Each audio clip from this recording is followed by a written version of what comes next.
MG news, জনগণের power house. ঘোষণা রাখছি ভারতীয় জনতা পার্টি পশ্চিমবঙ্গ প্রদেশের বারাসাত সাংগঠনিক জেলার হাবড়া মণ্ডলের পক্ষ থেকে আজ মহাষষ্ঠী, এই মহাষষ্ঠীর শুভ সন্ধ্যার শুভ সন্ধিক্ষণে ভারতীয় জনতা পার্টির উদ্যোগে আজকের বিচলি হাটাতে যে পুস্তক বিপণন কেন্দ্র তার উদ্বোধন করতে আসছেন বারাসাত সাংগঠনিক জেলার তরুণ তুর্কির সভাপতি মাননীয় রাজীব পোদ্দার মহাশয়। এই পুস্তক বিপণন কেন্দ্র থেকেই আজকের ভারতবর্ষের যশস্বী প্রধানমন্ত্রী মাননীয় নরেন্দ্র দামোদর দাস মোদীজির ৭৫তম জন্মদিবস উপলক্ষে যে সেবা পক্ষ কাল চলছে, সেই উপলক্ষে আমরা আজকের পুস্তক বিপণন কেন্দ্র থেকে এই দুর্গা পূজার মা দুর্গাদের মুখে হাসি ভরিয়ে উঠুক, সেই উপলক্ষে আমরা প্রান্তিক মায়েদের হাতে আমাদের ক্ষুদ্র প্রচেষ্টায় তুলে দেব কিছু বস্ত্র। সভাপতি মাননীয় কামদেব দত্ত মহাশয়।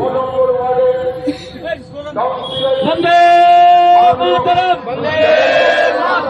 বন্দে মাতরম, বন্দে মাতরম দিয়ে অভিনন্দন জানাবেন আমাদের মাননীয় সভাপতি মাননীয় রাজীব পোদ্দার মহাশয়কে।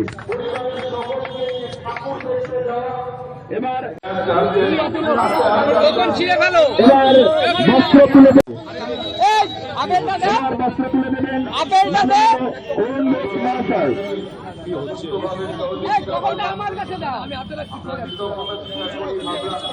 এবার দেখছি না তো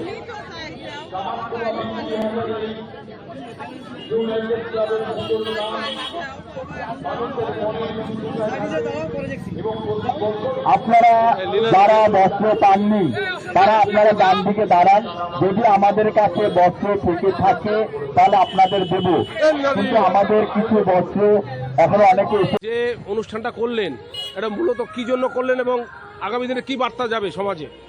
নমস্কার, আজ আমরা ভারতীয় জনতা পার্টির বারাসাত সাংগঠনিক জেলার হাবড়া মণ্ডল 2 এর সকল কার্যকর্তাদের উদ্যোগে আমরা আজকে যে মহতি উদ্যোগ নিয়েছি, আমাদের মাননীয় নরেন্দ্র মোদীজির 17 সেপ্টেম্বর যে জন্মদিন গিয়েছে, সেই জন্মদিন উপলক্ষে আমাদের 15 দিনের একটি সেবা পক্ষকাল চলছে, যেটি আগামী মাসের 2 তারিখ পর্যন্ত চলবে।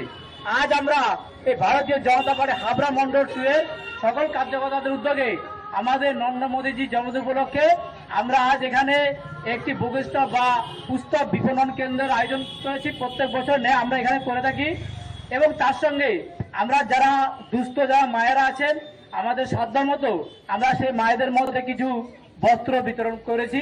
আগামী দিনে আমরা বস্ত্র বিতরণ করেছি এবং তার সঙ্গে কিছু ফল বিতরণ করেছি। আমরা আশা রাখি যদি আগামী দিন মানুষ আমাদের আশীর্বাদ করেন, 2026 সালে পশ্চিমবঙ্গে যদি ক্ষমতা আমরা আসীন লাভ করতে পারি, আমরা আগামী দিনে সাধারণ মানুষের কথা মাথা রেখে আমরা এর থেকে আরো বড় প্রোগ্রাম করব। দেখুন, আমরা দেখতে পাচ্ছি গত কয়েকদিন আগে বা গত কয়েক মাস আগেও কসবা থেকে কামদুনি 8 থেকে 80 পর্যন্ত যেভাবে মায়েরা ধর্ষণ হচ্ছেন, বোনেরা ধর্ষণ হচ্ছেন, এবং চারিদিকে কোন এক মৌলবাদী সরকারের উদ্যোগে যেভাবে আমাদের হিন্দুরা নিপীড়িত হচ্ছে, আগামী দিন পশ্চিমবঙ্গে হিন্দুদের অস্তিত্ব থাকবে কিনা, এবং এই পশ্চিমবঙ্গে যদি এই সরকার যদি থাকে সেক্ষেত্রে হিন্দুদের অস্তিত্ব বিপন্ন যাবে, আমরা নিশ্চিত।